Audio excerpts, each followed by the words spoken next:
Trees. Their protection and preservation on development sites is a perennial problem for planners and developers.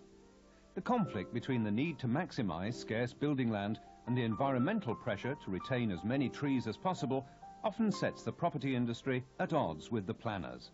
So, what can be done? In this month's programme, we look at one way to deal with the conflicts. We talk to Mike Lawson, an arboriculturist from O'Callaghan Associates, who has developed a best practice approach. We'll also be visiting an Alfred McAlpine Homes development site in Cheshire to find out more about the way they do things, and we'll be talking to the MD, John Cosgrave.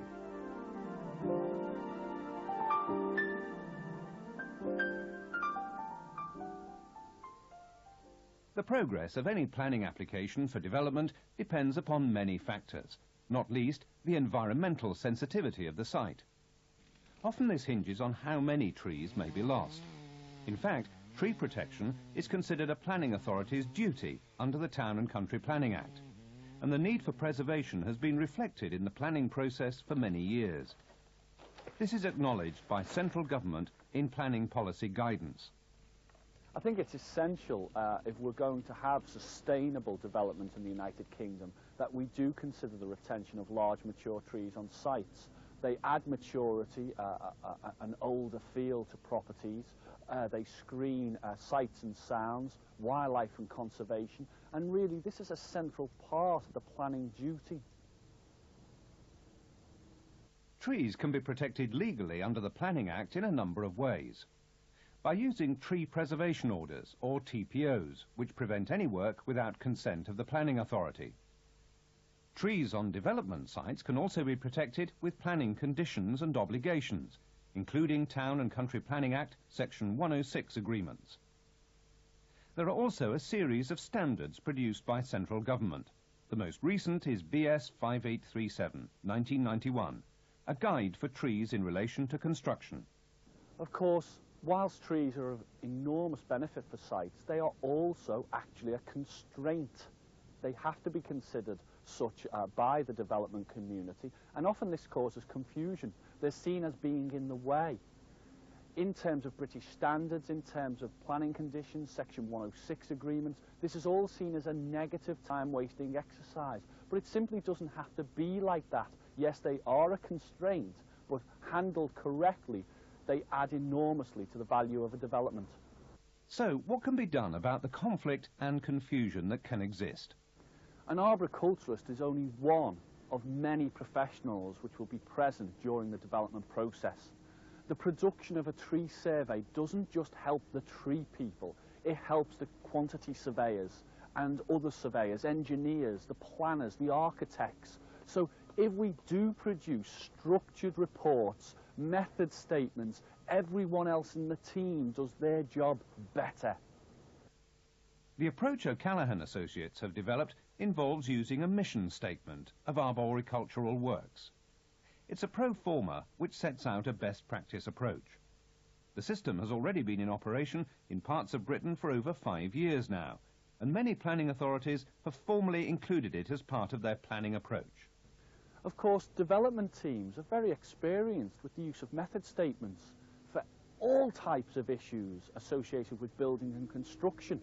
Simply applying the rigour of an arboricultural method statement to all of the tree aspects can only bring benefits, and it's something which the development team is very familiar with. What we've got to do is get that acknowledgement of the need for method statements of an arboricultural kind into the wider planning community.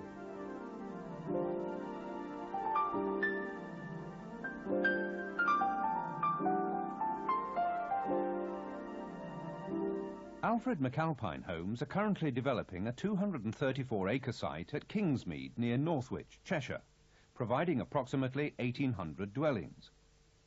The development includes a new link road through the site and ancillary facilities such as shops, new primary school and community facilities. The Kingsmead site is a relatively flat area of open land, formerly used for agricultural purposes. It's bounded by the River Weaver to the west, and to the southwest is a Grade A site of biological importance, which includes tree preservation orders. This development, Kingsmead, is certainly one of the most significant developments in the northwest of England, if not the north of England, as it represents a development size of some 1,500 to 1,800 houses to be built over 12 years at a cost of an infrastructure cost of some £15 million. For that reason, it was critical that we designed the development to sit in its environment and retain as much of the existing habitat as possible. The development brief for the site provides that development must take place within the pattern of existing ponds and trees. Also, in addition to reinforcing and retaining existing trees and hedgerows, major tree planting is also required along the Weaver Valley and the A556 to act as a screen to the development. But in addition to this, we had on this site an ancient semi-natural woodland, a site of special scientific interest, a range of rare and endangered species, or those protected by other acts of Parliament, for instance the Wildlife Act or the Badgers Act. All of these things had to be coordinated within one common ecological approach that developers could understand. When we first considered the design issues at the start of the site, we felt it was critical to look at retaining as many of the existing trees as possible, as they gave a sense of character to this development, and felt that in the course of the whole life of the site that this would enhance the desirability of the site as a whole. At Kingsmead, outline planning permission already existed. However, the tree preservation process started before any application for reserve matters was made. The first step involved detailed site surveys. It's crucial to appreciate that if the arboriculturalist and other members of the planning team are not supplied with the topographical survey, we cannot help. A proper land survey, we cannot help. Once we have a land survey and a topographical survey, then we can consider the specific trees and hedgerows and what it will mean when construction strips away surfaces or changes levels. So we need the various surveys of topography, of land, we overlay the trees and hedgerows, and by doing all of that, we plan for proper densities. The developer knows from the very outset where the constraints are and will get the maximum, the best number of units to be able to sell on. Once the surveys were completed, the various support professionals started the environmental impact assessments. With this came step 2, the arboricultural implication study, or AIS. This was the definitive site analysis and management document for submission to planners, and it allowed proper management objectives to be set. An arboricultural implication study is taking all of the site information and making it real. It's analysis. It might be considered by developers and often even by the European Union or central government that it's not entirely needed. But unless we have a thorough analysis of all of the issues and now work with the development team, only by doing this will we plan for the future of the residential community. So we've got to be able to use an arboricultural implication study to coordinate all of the effort of every member of the design team to produce a finished product. We decided to adopt an arboricultural impact study in order to identify a lot of the issues that existed on the site, so we could consider how these could be incorporated within the design and also identify the costs and value associated with these benefits. The AIS was crucial. It ensured that layouts and unit densities were maximised. The constraints and costs were identified. It ensured key logistical issues, how, when and why, were discussed. And it gave the planners all the information they needed and gave them comfort that the importance of the trees had been recognised.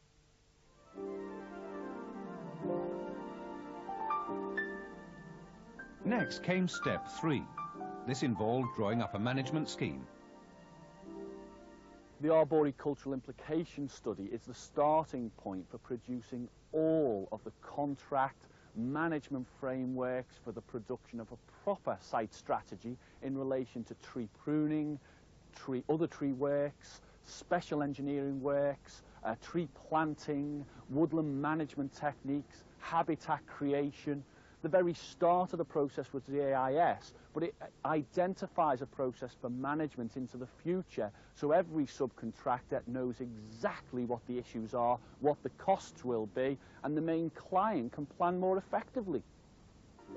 Only then came step 4, the method statement. Its function was to translate all the necessary arboricultural aspects of the entire development into construction speak, so that the issues could be understood by the whole team. For the tree works, it specified details of the site and development, the local authority and development teams, conditions of planning, specifications, bills of quantities, and the schedule of works. And it indicated when arboricultural advice and guidance was needed during the construction phase. We've already discussed that once all of the site data has been collected, it needs to be taken back to base and managed either in hard copy or digitally and cross-referenced with all of the site plans to ensure that any management plan or method statement is actually going to be accurate. So we've got to have a checking procedure that will produce comments that allow us to interrogate the quality of the data and ensure that we are actually collecting and going to provide data that's of value to the whole team. In terms of tree position and dimension survey, we need to, yes, have a survey, but then also have checking procedures, so again we can comment and assure everyone that there's a transparent quality assurance procedure. Unit and layout and densities can then be planned with respect to the architects to ensure that there will not be any compromise between trees and the development. Access and highways can all be managed, and we need to again check that in terms of comments, the access and highways will not cause any difficulties in relation to tree root zones and the management of the trees on the site. Service plans are often left to secondary issues because of the nature of the planning system. However, again, we need to consider these at the earliest possible stage and check that we are going to have no major compromises in terms of trees, etc. We're able to very effectively indicate which types of activity will occur on the site in relation to soil aeration, ventilation, irrigation or fertilisation of trees, stump grinding, cable bracing, hand digging of root zones, and any other issue which may need the production of a particular contract or specification for the design team. The key was communication. The statement set out the method, chronology, and outlined levels of responsibility for all the tree works. By following these procedures, most, if not all, of the arboricultural site problems were solved before they developed into major incidents. We decided to adopt the method statement system in order to assist our pre-planning. By considering the key issues, it enables us to review the different aspects and implications of the arboricultural issues within the development process. This document also enabled us to carry out subsequent reviews later and amend the proposals whilst in progress as they developed. Step 5. Implementation. Implementation has to be the key on a site of this type. Almost every other development operation will be supervised by professionals, architects, engineers, and yet for years the arboricultural component has been entirely under-supervised. Day-to-day activity in relation to changes in positions for drainage, new road layouts, there is a belief amongst many that approved plans at the development planning stage are the plans that will finally make it on site. This is a myth. It changes daily. This is an evolving, dynamic process. If arboriculturists don't supervise all stages every day, things will go wrong, prosecutions may occur for the loss of trees, habitats will be unnecessarily destroyed, and the developer will lose money. So, in practical terms, what arboricultural works were actually undertaken on site? Some of the things we've been practically doing on this site is in terms of their final finished surfaces. They can cause enormous problems in relation to trees. This surface, a tar macadam, it doesn't let the air and water through, and it will lead to root death. The next most favourable type of surface would be a block pavia, but again it causes us real problems as it won't let air and water through very effectively. In terms of a final finished surface, what we really want is something that allows all the air and water through, and that will allow retention of trees on site. We can only do this if we plan for it during the development stage by method statement. That's if we want to keep trees of this type. So our method statement allowed us to identify all the issues of site deliveries, site storage, soil storage, material delivery, retention, and this allowed us to interface the whole thing with our tree protective fencing, ensuring distances were maximised, and we were able to keep these trees, will keep these trees on this site through to the end of the development phase and beyond. One of the key components of the project design was the provision of a trunk road as an extension to the A556. However, the method statement had identified a key line of oak trees within an ancient hedge. Only by the supply and provision of space for these trees were we able to ensure that the trees would be protected at all stages of the development. Another practical example is in allowing this forage area entirely open of trees for the community of badgers which are present in the woodlands that surround us.